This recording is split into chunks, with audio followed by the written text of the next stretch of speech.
So this number one mistake is insane. I have a friend who's wasted probably around 100,000 gold on the Russian client on buying the wrong piece of jewelry.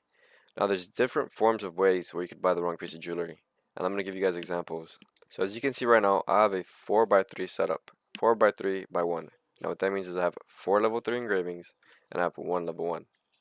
So for the purpose of this video, I'm gonna buy these two rings and show you guys why these rings will be a mistake. So for the purpose of this video, I'm going to take off this ring. As you can see, this ring has 4 Blitz Commander and 3 Cursed Star with the stat of Specialty. So as you can see, 4 Blitz Commander, 3 Cursed Star, Spec. Now this ring right here has 4 Blitz Commander, 3 Cursed Star, and Spec as well. Now what will be the problem when I put this on, right? I can't put it on. Now why can I not put it on? Because you can't put on the same ring with the same name. So this ring is called Ring of the Burning Protector, and this ring is called Ring of the Burning Protector. So for example, if this ring was called Burning Protector Earrings, I can't have a second pair of Burning Protector earrings. So always make sure you double check the name. Now another mistake, same thing. 5 Blitz Commander, 4 would have worked though, and 3 Crystal with Specialty. Now what will be the problem with this ring? Boom. I get a negative stat. Now, if you want, you can actually get a negative stat. It's not a big deal, but you can do this on accident as well. So you always have to double check your negative stats. So I'm going to give you guys a list on what to check when you're buying a new piece of jewelry. So the things you want to check when buying a new piece of jewelry is the name. Make sure it's not a duplicate. So you want to be aware of the earring name and the ring name. The second thing is if you're aiming for artifact pieces, make sure it's artifact and not legendary. Now, another thing you can do, but I personally don't really care, is if it's tradable. Because if you ever plan on selling the piece later on, you have to make sure it's at least tradable 2 more times. Because then when you buy it, it'll be tradable 1 more time. Now these base stats you can completely ignore. What's really important though are the additional stats and the engraving effects. Make sure you have the right additional stat, and make sure you have the right engraving effects, especially the negative effect. And that is all you have to check.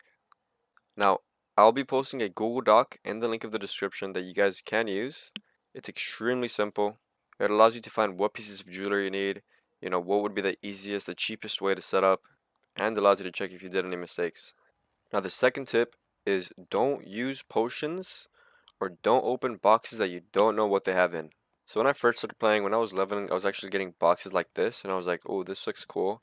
I'm gonna open this up, bam. And then later on, when I actually knew what I was doing, I was like, wait, I got the wrong item. I was getting a bunch of tier 2 items rather than saving them for tier 3. Same goes for card decks. Now, don't just get any random card deck. Make sure you actually open these when necessary, and then you can do your research, and then you can open the right box instead of wasting one. Now, if you bought a pack, I'm pretty sure you guys are going to get these. These are 85 gold a pop. These are not cheap at all. They're super expensive, even when you're like in my range. As you can see, I have 40,000 gold, but I still try to avoid to buy these because they are super expensive. Now, these three as well, don't use these for leveling. Even the green pots, save them. Now, the pots you want to use while leveling are these. These potions are super cheap. They don't cost any gold. All they cost is just shillings, as you can see right here. I could buy 500. Absolutely cheap. It's nothing, bro. Now, another mistake I saw that I didn't see in many videos, I don't know if I actually saw it in any, but it was save your peons. I'm telling you right now, I spammed peons just buying random armors in the auction house, and I regret that. Till this day, it is super expensive.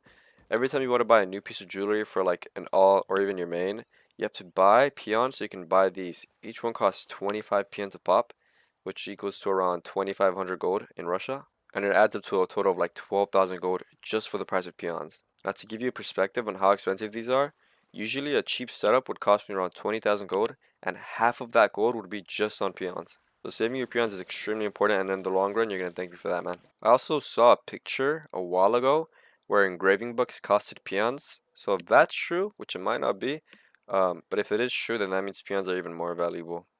Now, the final thing I want to talk about is to do your estate. I'm telling you right now, you are going to save so much gold doing this. All you have to do is go to your estate, hotkey, then go to headquarters. All you got to do is pick one of these voyages.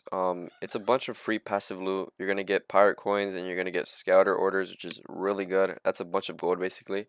And you're going to get rewarded with other stuff as well. Each ship takes like 4 hours, but every morning I just get on it and take my rewards.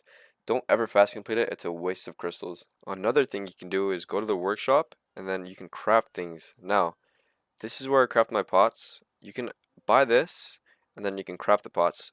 Or the cheapest way is you can actually just harvest these, and you can craft the pots. And the only gold you'd have to use is this. Usually what most people do is they just go to the auction house, combat goods, and they buy pots from here.